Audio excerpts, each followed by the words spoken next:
So the downgrading has come as a result of South African Central Bank's bailout out of the African Bank. What is the impact on unsecured loans for the African banking sector? Obviously, in terms of African banking sector, are you referring to African banks specifically? Yes.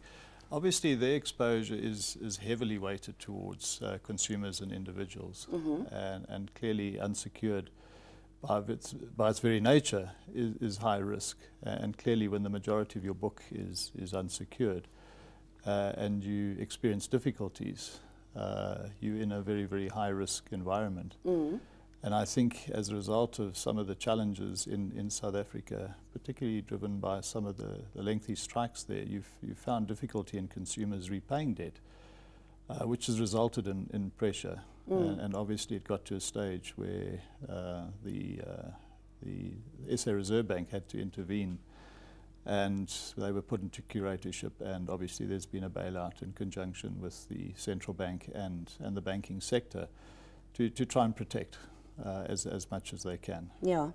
So how serious is this issue? It is very serious because, as you've seen, Moody's has taken the stance of downgrading, not initially African Bank, but then the four major banks in South Africa. It's only Moody's at this stage, not the other major rating agency, S&P.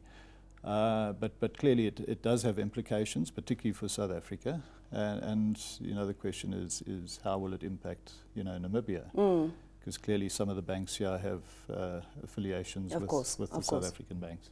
Well, before we get into that, what are the factors that come into play when a downgrading takes place? I think the key issue is the performance, the financial performance, and the outlook for the various banks. Yeah. I think on some of the major banks, Moody's is concerned about the profitability, some of the capital ratios that they have. But if you look at the overall structure of the banks, I think they're well capitalized. That's number one. Number two, if you look at Abel's case, Abel was a special case in that it was not a deposit-taking retail commercial bank in the traditional sense.